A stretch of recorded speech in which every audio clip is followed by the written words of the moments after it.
नमस्ते प्रिय छात्रों, आप सभी का स्वागत है।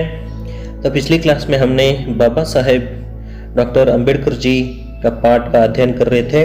तो उसमें बाबा साहेब अंबेडकर जी शिक्षा प्राप्त करने के लिए न्यूयॉर्क जाते हैं। न्यूयॉर्क जाने के बाद वहाँ पर पढ़ाई पूर्ण करते हैं, वहाँ पर एमए और पीएचडी की पढ़ाई पूर्ण करते हैं। उसके बाद डीएससी की पढ़ाई करने के लिए लंदन चले जाते हैं। लंदन जाने के बाद पढ़ाई करते हैं और पढ़ाई करने के बाद सीधा लौटकर भारत चले जाते हैं। आने के बाद यहाँ पर भारत में बहिष्कृत हितकारिणी सभा का संगठन करते हैं और वहाँ पर महाड नामक तालाब के पास अस्पृश्यों को पानी पीने के लिए नहीं देते थे। उसी समय में वहाँ पर जाकर उस कार्य को भी संपन्न करते हैं और उसके बाद हम अभी आगे अध्ययन करेंगे। तो डॉक्टर अंबेडकर जी गोल मेज सम्मेलन में डटकर लड़ते हैं और निर्भयता से गरजते हैं और अछूतों के पृथक निर्वाचन का अधिकार पाने में सफल हो जाते हैं। तो यहाँ पर गोल मेज सम्मेलन में अस्पृश्यों के पृथक निर्वाचन यानी अलग चुनावन का जो अधिकार है उस अधिकार को प्राप्त कर लेते हैं। और गांधी जी सहित हिंदू नेताओं ने लिखित रूप में पूना पैक्ट नाम का एक समझौता करते हैं, जिसके तहत अछूतों की प्रगति के लिए नौकरियों में और शिक्षा के क्षेत्र में आरक्षण की व्यवस्था शुरू हो जाती है। तो बाबा साहेब अम्बेडकर जी गोल मेज सम्मेलन में डटकर निर्भयता से अपनी आवाज को उठाते हैं और अछूतों को यानी अस्पृश्यतों को वहां पर पृथक निर्वाचन का अधिकार प्राप्त करते हैं। ಇಲ್ಲಿ ಪೂನಾ ಒಪ್ಪಂದದಲ್ಲಿ ಏನಾಗ್ತದಪ್ಪ ಅಂದ್ರೆ ದಲಿತರಿಗೆ ಪ್ರತ್ಯೇಕವಾದ ಮತದಾನದ ಬದಲಾಗಿ ಗಾಂಧೀಜಿಯವರು ಏನ್ ಮಾಡ್ತಾರಪ್ಪ ಅಂದ್ರೆ ಪುಣೆಯ ಜೈಲಿನಲ್ಲಿ ಅಮರಣ ಅಂತ ಉಪವಾಸ ಸತ್ಯಾಗ್ರಹವನ್ನ ಮಾಡ್ತಾರ। ಯಾಕಂದ್ರೆ ದಲಿತರು ಕೂಡ ಹಿಂದೂ ಇರ್ತಾರ, ಆ ಕಾರಣಕ್ಕೋಸ್ಕರ ನಮ್ಮಲ್ಲಿಯೇ ಭೇದ ಭಾವ ಆಗ್ತದ, ಹಾಗಾಗಿ ನಾವು ದಲಿತರಿಗೆ ಪ್ರತ್ಯೇಕ ಮತದಾನವನ್ನು ಕೊಡಲಾಗುವುದಿಲ್ಲ ಅಂತ ಮಹಾತ್ಮ ಗಾಂಧೀಜಿಯವರು ಏನ್ ಮಾಡ್ತಾರಪ್ಪ ಅಂದ್ರೆ ಪುಣೆಯ ಜೈಲಿನಲ್ಲಿ ಅಮರಣ ಅಂತ ಉಪವಾಸ ಸತ್ಯಾಗ್ರಹ ಮಾಡ್ತಾರೆ।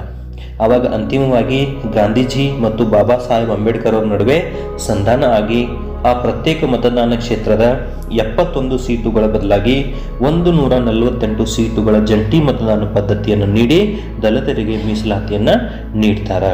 यहाँ पर बाबा साहेब अम्बेडकर जी पृथक निर्वाचन का अधिकार पाने में सफल हो जाते हैं।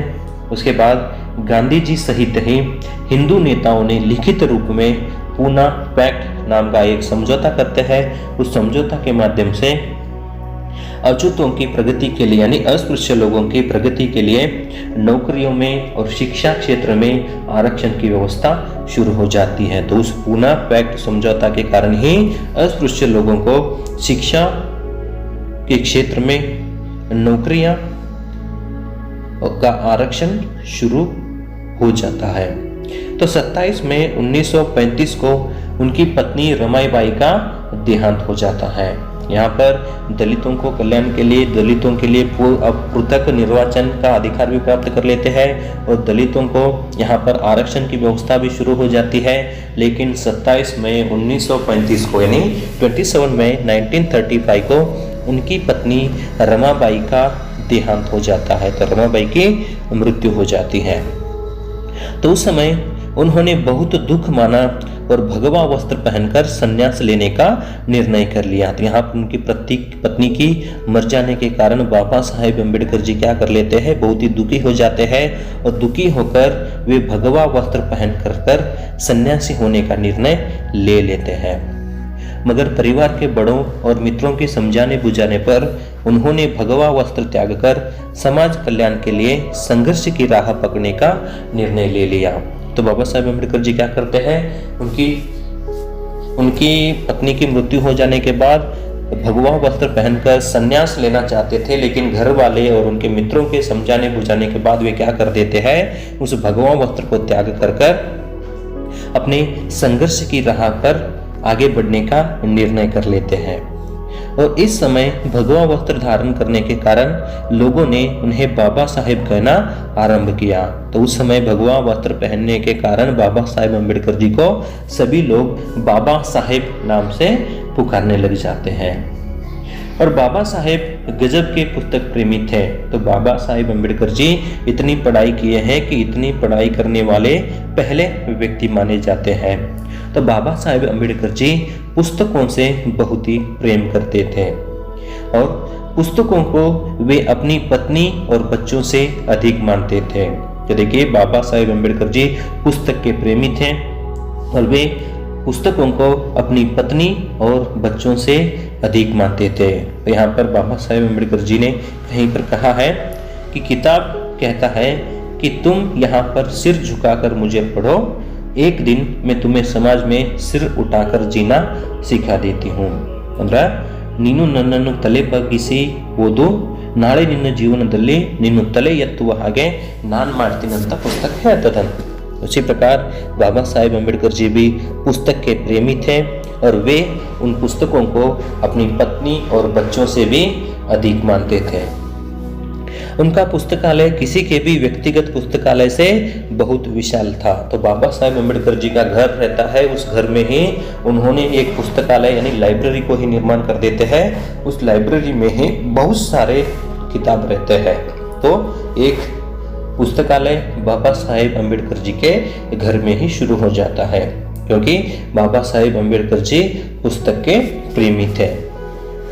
और बाबा साहेब की विद्वता और योग्यता से प्रभावित होकर भारत के गवर्नर ने उन्हें सन 1942 में अपने मंत्रिमंडल में श्रम मंत्री पद सौंप देते हैं। तो बाबा साहेब अम्बेडकर की विद्वता और उनकी बुद्धि शक्ति को देखकर उस स्वतंत्र भारत से पहले के गवर्नर क्या कर देते हैं, जिसे हम राज्यपाल करते हैं, 1942 यानी 1942 में अपने मंत्रिमंडल में श्रम मंत्री पद पर नियुक्त करते हैं, यानी लेबर मिनिस्टर के पद पर भारत के स्वतंत्र पूर्व गवर्नर बाबा साहेब अम्बेडकर जी को लेबर मिनिस्टर के पद पर नियुक्त करते हैं।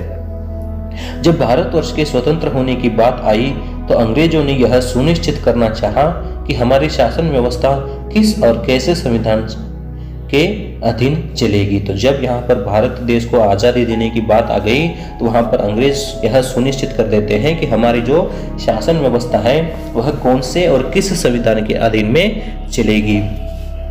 तो देश में संविधान बनाने वाला उसके योग्य कोई नहीं था।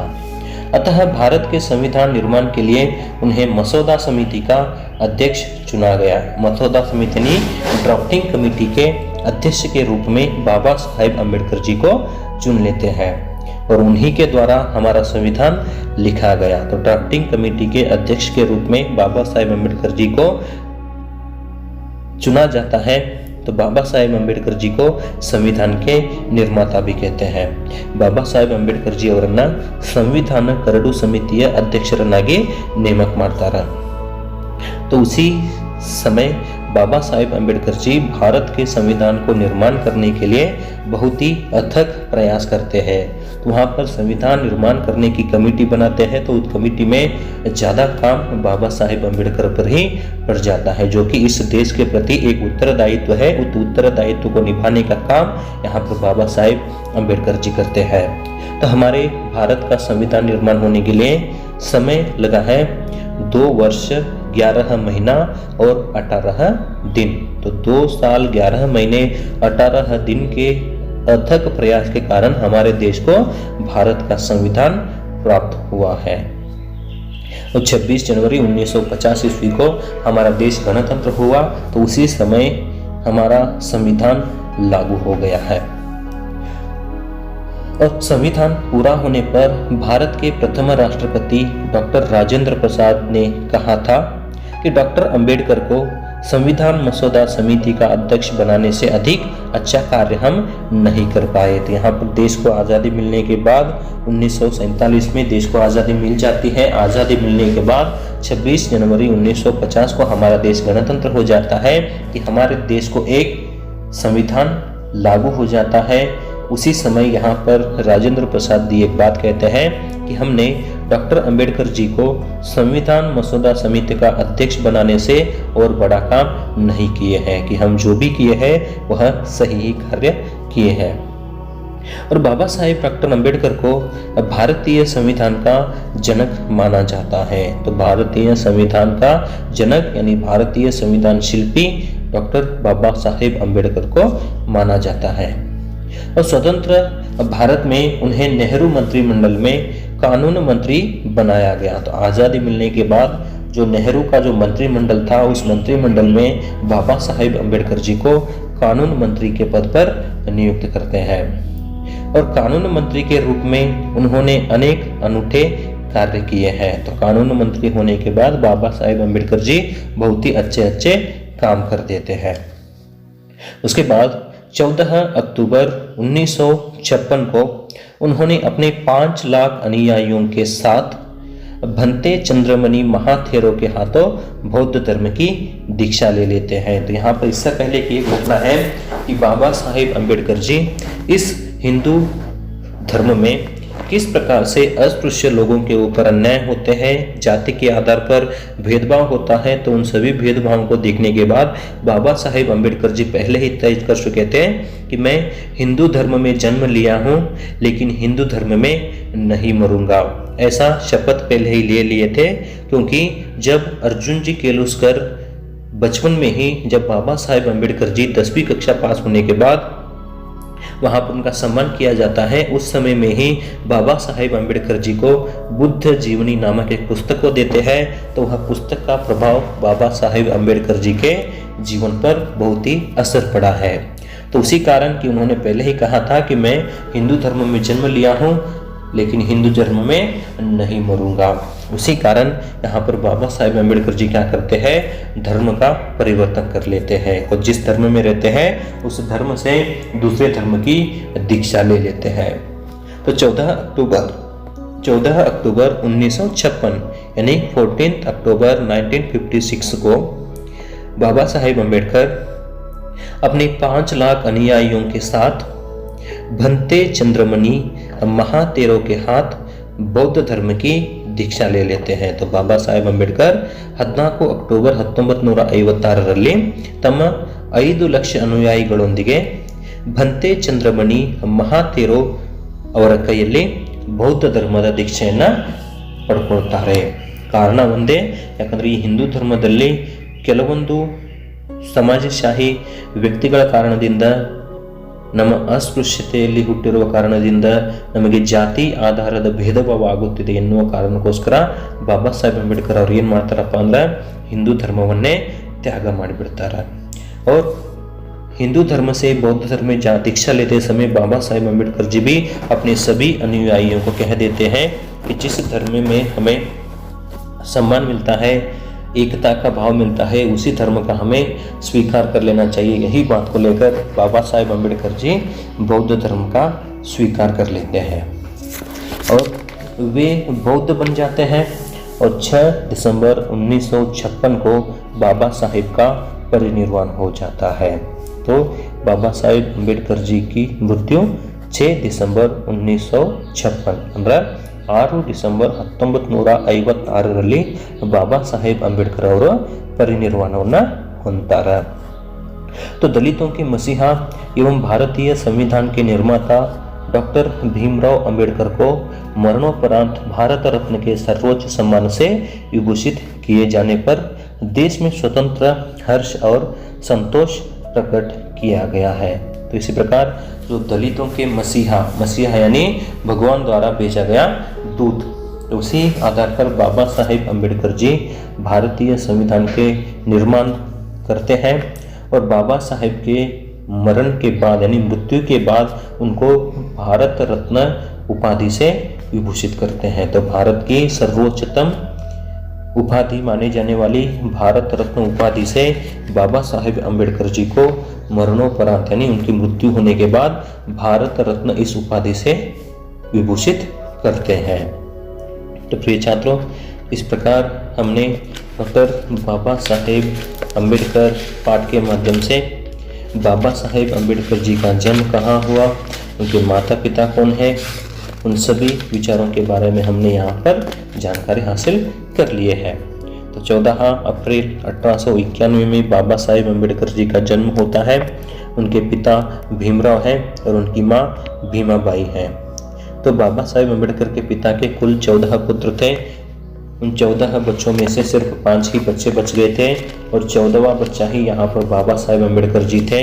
तो बाबा साहेब अम्बेडकर जी अपने आप को 14 रत्नों में से महत्वपूर्ण मानते थे।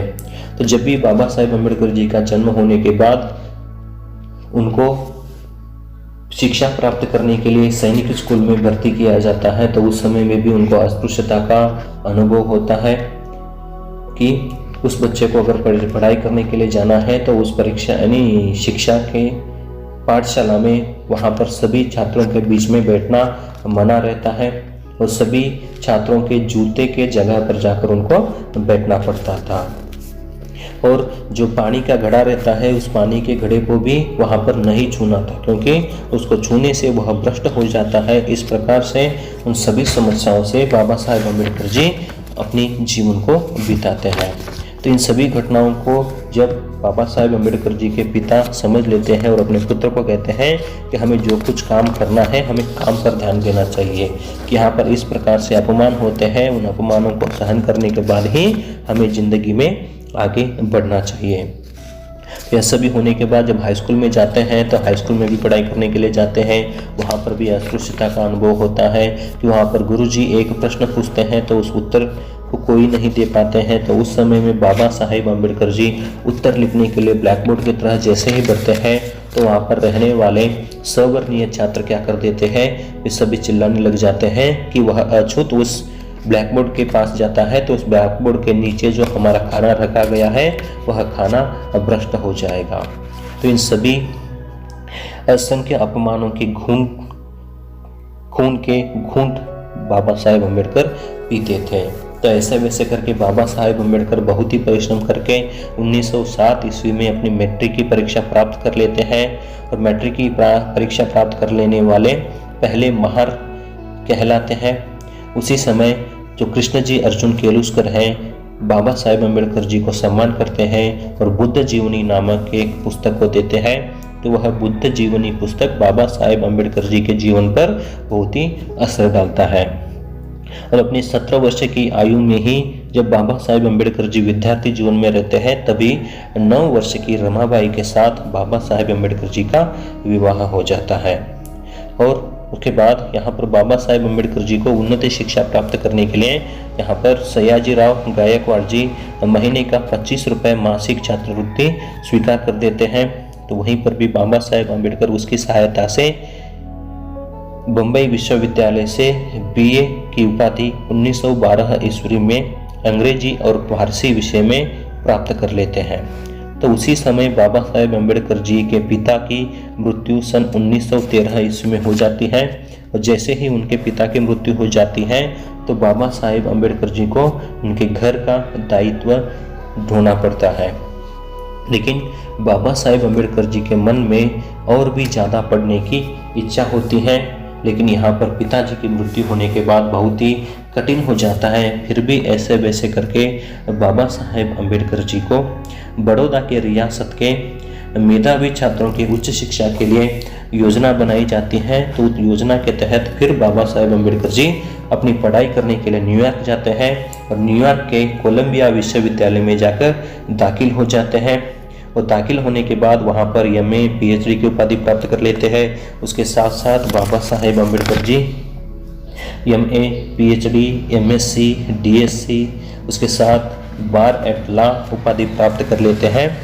उसके बाद यहाँ पर बाबा साहेब अम्बेडकर भारत में आने के बाद वहाँ पर बहिष्कृत हितकारिणी सभा का आयोजन करते हैं और समता सैनिक दल का निर्माण करते हैं और इस समाज में रहने वाले वंचित और पीड़ित समाज को इस समाज की मुख्य भूमिका में लाने का प्रयास बाबा साहेब अम्बेडकर करते हैं। और यहाँ पर महाड नामक एक तालाब रहता है, तो तालाब में कुत्ते सूअर बिल्ली भैंस गधे पानी पी सकते थे, लेकिन वहाँ पर अस्पृश्य जाति के लोग पानी नहीं पीते थे। तो वहाँ पर भी जाकर संघर्ष करते हुए जीत हासिल करते हैं और बाबा साहेब अम्बेडकर जी अस्पृश्यों के नेता बन जाते हैं और भारतीय संविधान का निर्माण करने में बाबा साहेब अम्बेडकर जी बहुत ही अथक प्रयास करते हैं। तो बाबा साहेब अम्बेडकर जी को संविधान के निर्माता भी माना जाता है। तो उसके बाद यहाँ पर बाबा साहेब अम्बेडकर जी संविधान निर्माण करते हैं। तो संविधान का निर्माण करने के लिए 2 वर्ष 11 महीना 18 दिन लग जाते हैं। उसके बाद बाबा साहेब अम्बेडकर जी पहले ही तय कर चुके थे कि मैं हिंदू धर्म में जन्म लिया हूँ लेकिन हिंदू धर्म में नहीं मरूंगा। तो उनकी विचार को ही पूर्ण करने के लिए बाबा साहेब अम्बेडकर जी 14 अक्टूबर 1956 ईस्वी को अपने 5 लाख अनुयायियों के साथ चंद्रमणि भंते चंद्रमणि महाथेरो के हाथों बौद्ध धर्म की दीक्षा ले लेते हैं और 6 दिसंबर 1956 ईस्वी को बाबा साहेब अम्बेडकर जी का परिनिर्वाण हो जाता है। तो दलितों के मसीहा एवं भारतीय संविधान के निर्माता भीमराव अम्बेडकर जी को मरणोपरांत भारत रत्न के सर्वोच्च सम्मान से विभूषित किया जाता है।